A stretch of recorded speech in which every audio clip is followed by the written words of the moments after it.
Hi అండి, ఎలా ఉన్నారు? నేను స్టోరీలోకి వెళ్ళే ముందు ఈ చిన్న వీడియో చూడండి.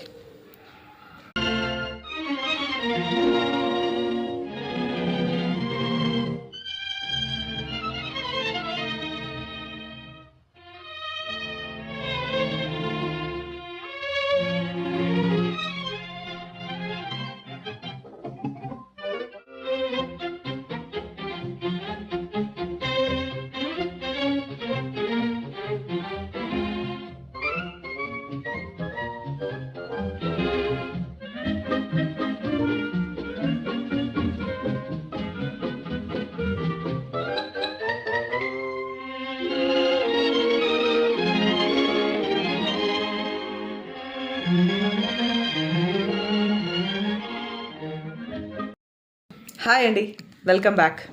అర్థమైపోయింది అనుకుంటా ఈరోజు మనం ఎవరి కోసం చెప్పుకోదలుచుకున్నాము. సో ఆలస్యం చేయకుండా స్టోరీలోకి వెళ్ళిపోదాం. Charlie Chaplin. ఇతని పూర్తి పేరు చార్లీ స్పెన్సర్ చాప్లిన్. ఓకేనా?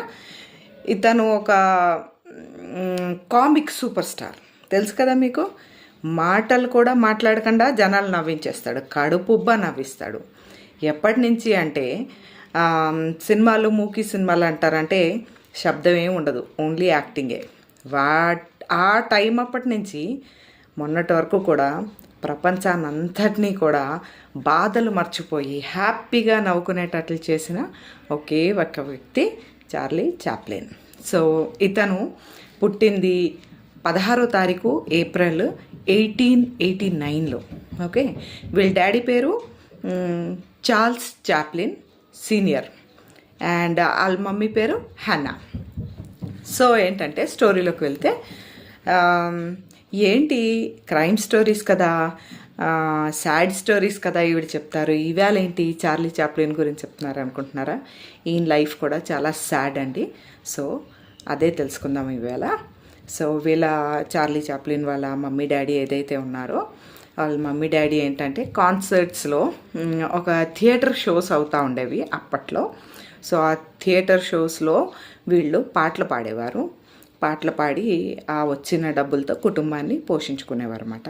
పెద్దగా డబ్బులు ఏమి వచ్చేవి కాదు, చాలా పేద కుటుంబం, 4-5 పిల్లలు. చార్లీ ఒకరోజు వాళ్ళ అమ్మ నాన్నతో ఈ థియేటర్కి వెళ్తాడనమాట. అప్పుడు వాడికి 7 ఇయర్స్ అప్పుడు వెళ్తాడు. వెళ్ళి ఆ థియేటర్లో వాళ్ళ మమ్మీ డాడీ పాటలు పాడుతూ ఉంటారు. సో సడన్గా వాళ్ళ మమ్మీ హన్నా తలకు గొంతు బొంగురిపోతుంది. బొంగురిపోయేసరికి మేనేజర్ వచ్చి అక్కడే చెడామెడా తిట్టేస్తాడు. ఇంకా నువ్వు పనికిరావు అది ఇది అనేసి అంటాడు. నా షో డబ్బులు వేస్ట్ అయిపోయి ఇలాగా చాలా తిట్లు తిడతాడనమాట. అలా మమ్మీ డాడీకి కొంచెం భయం అయిపోతుంది. ఏంటంటే అమ్మో బిడ్డల్ని ఎలా పెంచుకోవాలి, ఇదొకటే మన బ్రతుకు తరుగు అనేసి చెప్పేసి అప్పుడు చార్లీ అంత చిన్నపిల్లాడు సాహసం చేసి నేను పాడతాను సార్ అంటాడు. ఎలాగా? మన చిరంజీవి గారి సినిమాలో చూశారు కదా, అలాగా. సో నేను పాడతాను సార్ అనేసి అంటే, అదేంటి నువ్వు ఇంత చిన్న పిల్లాడివి ఎలా పాడతావు అంటే, లేదు సార్ నేను పాడతాను అంటాడు. వాళ్ళ అమ్మ అడ్డుకుంటుంది, వద్దురా ఇది మన ఉద్యోగానికి సంబంధించింది, ఏమైనా పొరపాటు జరిగిందంటే ఈ ఉన్న ఉద్యోగం కూడా పోతుంటే, లేదమ్మా నేను పాడతాను అంటాడు. ఆ మేనేజర్ ఏంటంటే ఎగతాళిగా సరే పో స్టేజ్ మీదకి పోయి పాడంటాడు. ఇంకా చార్లీ స్టార్ట్. సో పాటలు పాడి జనాలందరినీ మెప్పించేసరికి జనాలందరూ ఏం చేస్తారంటే చాలా హ్యాపీ అయిపోతారు. హ్యాపీ అయిపోయి స్టేజ్ మీదకి డబ్బులు విసరడం మొదలు పెడతారన్నమాట. బోల్డ్ అనే డబ్బులు స్టేజ్ నిండా చూసి చార్లీ తలకు ఆ ఉత్సాహం అస్సలు అంతు పట్టని ఉత్సాహం అన్నమాట. ఏం చేస్తాడు, పాడుతూనే ఆ డబ్బులన్నీ కలెక్ట్ చేసుకుంటుంటాడనమాట. మళ్ళీ ఇలా పైకి ఒక లుక్ ఇచ్చి ఫన్నీ లుక్ ఇచ్చి మళ్ళీ పాడుతుంటాడు, మళ్ళీ డబ్బులు ఇదంతా చూసి థియేటర్కి వచ్చిన ఆడియన్స్ అందరూ కూడా చప్పట్లు కొట్టి చాలా హ్యాపీగా నవ్వుకోవడం మొదలు పెడతారన్నమాట. సో అండ్ చార్లీ కూడా వాళ్ళ అమ్మ వాయిస్ మిమిక్ చేస్తాడు. మా అమ్మ అయితే ఇలా పాడుతుంది, నేనైతే ఇలా పాడతాను అనేసి చెప్పేసి ఇలాగా జనాలందరూ ఎంటర్టైన్ అయిపోతారన్నమాట. సో ఏంటవుతుందంటే ఆ రోజు అన్ని డబ్బులు వస్తాయి, హ్యాపీ అనిపిస్తుంది. అక్కడి నుంచి అతని కెరీర్ స్టార్ట్ అయిపోద్ది అన్నమాట. అప్పుడు ఆయన డిసైడ్ చేసుకుంటాడు, ఈ స్టేజ్ అయితే నేను వదిలిపెట్టేదే లేదు అనేసి చెప్పేసి. అలా జరుగుతుంది.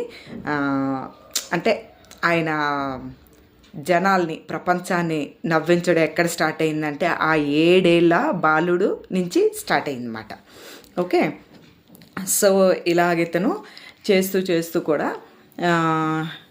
ఎంత కష్టపడ్డా కానీ ఫ్యామిలీ పెద్దదైనప్పుడు చాలా ప్రాబ్లం ఉంటుంది, తిండికే ప్రాబ్లం ఉంటుంది. ఇలా జరుగుతూ ఈ థియేటర్స్లోని వగైరా ఏంటంటే అప్పుడు రౌండ్ టేబుల్స్ అన్నీ వేసి ఆడియన్స్కి అక్కడే మందది సర్వ్ చేయడం, ఫుడ్ పెట్టడం ఇలాంటివి కూడా జరుగుతాయి అన్నమాట. అంటే పెద్ద పెద్ద వాళ్ళు వస్తారు కదా, వాళ్ళందరినీ ఎంటర్టైన్ చేసేది.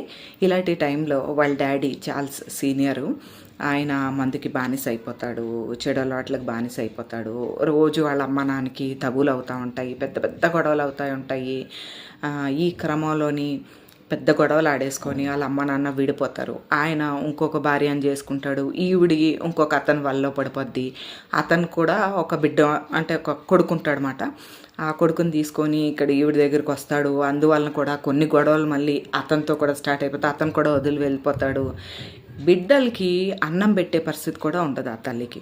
సో ఏం చేస్తుందంటే ఒక 2-3 బిడ్డలు తీసుకెళ్ళి ఆర్ఫనేజ్లో పడేస్తుంది. అట్లీస్ట్ కనీసం అక్కడ పెట్టే బ్రెడ్ అన్న తిని బ్రతుకుతారు నా బిడ్డలో అని చెప్పేసి. దాంట్లో ఈ చార్ల్స్ కూడా ఒక్కడు.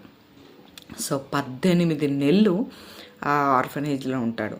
అక్కడి నుంచి మళ్ళీ వాళ్ళ నాన్న నా కొడుకు అని క్లెయిమ్ చేసుకుంటూ, అంటే వాళ్ళ అమ్మని సాధించడానికి వాళ్ళ ఇంటికి తీసుకెళ్తాడు. అక్కడ ఆ స్టెప్ మదర్ ఏదైతే ఉందో ఆవిడతోని చాలా ఇబ్బందులు పడతాడు. ఇంకెప్పుడైనా కానీ పెద్ద స్టోరీ చేస్తాను ఈ విషయం మీద, ఇప్పుడైతే క్లుప్తంగా చెప్తున్నాను. సో వాళ్ళ స్టెప్ మదర్తో కూడా చాలా చాలా ఇబ్బందులు పడతాడు. వాళ్ళ నాన్న చనిపోతాడు. చనిపోయేసరికి స్టెప్ మదర్ చేతిలో ఉంటాడు. అక్కడ కూడా చాలా భోజనానికి కూడా లేకుండా దెబ్బలు ఇవన్నీ. ఆ తర్వాత స్టెప్ మదర్ కూడా చనిపోద్ది. ఆ తర్వాత మళ్ళీ అమ్మ దగ్గరకు వస్తాడు. ఇంకా ఏంటంటే ఇలా లాభం లేదు అని చెప్పేసి డిసైడ్ అయిపోయి, అప్పటికి అబ్బాయి కొంచెం ఎదిగేస్తాడు. 19 సంవత్సరాలు వస్తాయి. 19 సంవత్సరాలు ఆ టైంలో, 19-20 సంవత్సరాల టైంలో ఏం చేస్తాడంటే అమెరికాకి పారిపోతాడు అనమాట. అక్కడికి వచ్చేస్తాడు. సో టాలెంట్ ఉంది కదా, ఈ టాలెంట్ వలన త్వరగా పాపులర్ అయిపోతాడు. పాపులర్ అయిపోయి స్టేజ్ షోస్ అవి ఇవి అన్నీ చేసుకుంటూ, మిమిక్రీ చేసుకుంటూ మెల్లిగా హాలీవుడ్లోకి ఎంటర్ అయిపోతాడు అనమాట. సో ఇలాగా యుఎస్లోని 1818కి 1820 ఆ టైంకి సూపర్ స్టార్ అయిపోతాడు అనమాట. సూపర్ స్టార్ అయిపోయి ఆయన ఫస్ట్ మూవీ 1914లో నార్మల్ మూవీ వస్తుంది. ఆ మూవీ పేరు మేకింగ్ ఎ లివింగ్, అంటే బ్రతకటం ఎలా అన్న ఒక మూవీ వస్తుంది. చాలా ఫేమస్ అయిపోద్ది ఆ మూవీ. ఆ తర్వాత చాలా మూవీస్ చేస్తారు. తర్వాత ఈయన కెరీర్లో టర్నింగ్ పాయింట్ తెచ్చిన మూవీ, నేను అంటున్నది షోస్ వగేరా ఆయన చేసిన కామిక్ మూవీసు ఇవన్నీ పక్కన పెట్టండి. ఒక టర్నింగ్ పాయింట్ అండ్ పెద్ద గుర్తింపు తెచ్చిన ఒక మూవీ ఏంటంటే హిట్ మూవీ. ఆ మూవీ పేరు ద గ్రేట్ డిక్టేటర్. ఎవరి మీద అనుకుంటున్నారు? మన హిట్లర్ మీద. ఓకే, సో అడాల్ఫ్ హిట్లర్ ఏదైతే ఉన్నారో అతని మీద ఒక కామిక్ దీనిలాగా అండ్ సీరియస్నెస్ అన్నీ కలిపి నవరసాలు పండించిన ఒక మూవీ ఇది. అతను చేస్తాడు. కానీ ఈ మూవీ చేయాలి అనేసి అంటే అప్పటికి హిట్లర్ బ్రతికున్నారు. సో ఈ మూవీ చేయాలి అనేసి అంటే చాలా చాలా కష్టమైన పని. ఎందుకంటే యాజ్ ఇట్ ఈస్ హిట్లర్గా చేయాలి, హిట్లర్ లాగానే ఉండాలి. సో మన చాప్లిన్ గారు ఏం చేశారంటే చాలా రోజులు ఫాలో అయ్యారు హిట్లర్ని. అంటే ఫాలో అవ్వడం అంటే వెనకాల నడటం కాదు. ఆయన ఎలాగా నడుస్తారు, ఆయన ఎలా మాట్లాడతారు, ఆయన కోపం ఎలా ఉంటుంది, ఆయన ఎలా భాషను ఇస్తారు, ఇవన్నీ కూడా బాగా స్టడీ చేసి అతనిలాగే ప్రాక్టీస్ చేసి అప్పుడు ఆ మూవీలో యాక్ట్ చేశారన్నమాట. సో అది సూపర్ డూపర్ హిట్ అయిపోయింది. హిట్లర్కి తెలిసింది ఏంటి ఇలాగా చెప్పుకుంటున్నారు అనేసి చెప్పేసి, నా మీద కామిక్ సైడ్లో ఒక ఫిల్మా అనేసి చెప్పేసి హిట్లర్ ఏం చేశారట తెలుసా? ఆ రీల్ తన దగ్గరికి రప్పించుకొని 2 times చూసారట. చార్లెస్ చాప్లిన్ గారు చేసిన ఆయన మీద చేసిన మూవీని 2 times చూసి కంట నీరు పెట్టుకున్నారంట. హిట్లర్నే కంట నీరు పెట్టించిన ఘనుడు మన చార్లీ చాప్లిన్. సో అది తర్వాత 1973లో ఆ తర్వాత ఆయనకి ఆస్కర్ అవార్డ్స్ వచ్చినాయి. చాలా అండి, ఆయన గురించి తెలియని వాళ్ళంటూ ఎవ్వరూ ఉండరు. సో ఒక్కసారి మళ్ళీ ఏంటంటే ఆ, ఒకసారి మళ్ళీ గుర్తు చేసుకుందాం ఆయన్ని అనేసి రీల్ చేస్తున్నాను నేను. అండ్ ఏంటంటే ఇలా ఉండి 25th ఆఫ్ డిసెంబర్ 1977 ఆయన చనిపోయారండి. హార్ట్ అటాక్తో చనిపోయారు. సో కొంచెం ఆరోగ్యం పాడయ్యి హార్ట్ అటాక్తో చనిపోయారు. అండ్ ఏంటంటే ఈయన జీవితంలో ఈయన 4 పెళ్ళిళ్ళు చేసుకున్నారండి. 4 భార్యలు ఈయనకి. లాస్ట్ భార్య స్విట్జర్లాండ్ అమ్మాయి. 4 భార్యలు. అండ్ పిల్లలు ఎంతమంది అనుకుంటున్నారు? 11 మంది పిల్లలు ఈయనకి. ఓకే.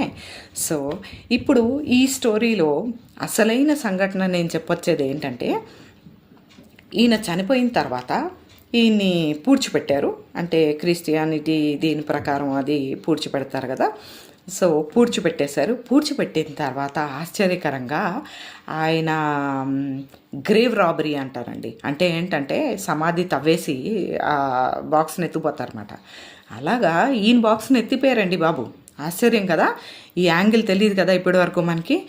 ఆయన గ్రేవ్ని అంటే ఆ బాక్స్ని గ్రేవ్ని తవ్వేసి బాక్స్ ఎత్తిపోయారు.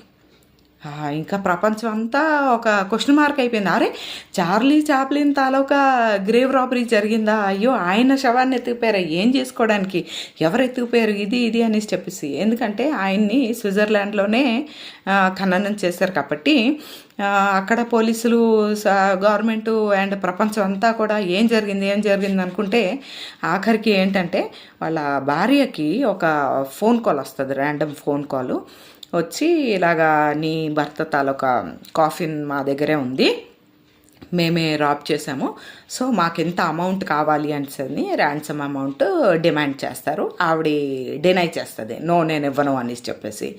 అలాగా అది పోలీసుల వరకు వెళ్ళి దొరికేస్తారు 2 దొంగలు. ఏంటంటే ఆ ఊర్లోనే ఉంటున్న ఒక మెకానిక్ షెడ్లో పని చేసుకుంటున్న 2 మెకానిక్స్ అన్నమాట. చాలా పేదరికంలో ఉంటారు. వాళ్ళు ఏమనుకుంటారంటే చార్లీ చాప్లిన్ కదా, సో ఆయన్నే మనం ఎత్తుకుపోయి అమౌంట్ డిమాండ్ చేస్తే మంచి అమౌంట్ వస్తుంది, మన కష్టాలు తీరిపోతాయి అన్న టైప్లోని వాళ్ళు తీసుకెళ్ళట. మళ్ళీ ఎక్కడో దాచిపెట్టలేదండోయ్, వాళ్ళ వర్క్షాప్లోనే వెనకాల దాచిపెట్టుకున్నారట, దొరికేశారు. సో ఆ తర్వాత తీసుకొచ్చి ఆయన్ని మళ్ళీ సమాధి చేశారు. కానీ ఈసారి ఏంటంటే 6 feet కిందన కాంక్రీట్ లెవెల్లో కాంక్రీట్ వేసి ఆయన సమాధి చేశారు, మళ్ళీ ఆయన బాడీని సమాధి చేశారు మళ్ళీ. అండ్ ఏంటంటే చాలా రోజుల వరకు కూడానంట పోలీస్ ప్రొటెక్షన్ పెట్టారట ఆయన గ్రేవ్కి. చూసారా, చనిపోయిన తర్వాత కూడా ఆయన గ్రేవ్కి పోలీస్ ప్రొటెక్షన్ పెట్టించుకున్నారు. ఆ తర్వాత నార్మల్ అయిపోయింది. సో ఇదండి ఆయన గురించి. ఒక్క సమాధి చనిపోయిన తర్వాత కూడా పోలీస్ ప్రొటెక్షన్ పెట్టించుకున్నది మన చార్లీ చాప్లిన్ గారిది. సో ఈరోజు స్టోరీ ఇంతే. నేను ఈ స్టోరీ నా లైన్లో ఎందుకు ఇంక్లూడ్ చేశానంటే, ఆయన పడిన బాధలు, ఆయన ఎన్ని బాధలు పడి చిన్నతనంలోని ఎంత కష్టపడి అంత పెద్ద సూపర్ స్టార్ అయ్యారు. అండ్ ఆయన లోపల ఎంత బాధ ఉన్నా, తినడానికి తిండి లేకపోయినా మాత్రం ప్రపంచాన్ని మాత్రం ఎప్పుడూ నవ్విస్తూనే ఉన్నారు ఆయన. సో ఆయన జీవితమే ఒక ట్రాజడీ. ఆయన చనిపోయిన తర్వాత కూడా ఆయన డెడ్ బాడీని కూడా వదలలేదు, అక్కడ కూడా ఒక ట్రాజడీ జరిగిందని చెప్పేసి నేను ఈ స్టోరీ ఎంచుకున్నాను. సో ఈ స్టోరీ ఈరోజు ఇంతే. రేపు మళ్ళీ మీ ముందుకి వేరే స్టోరీతో హాజరైపోతాను. అంతవరకు బాయ్.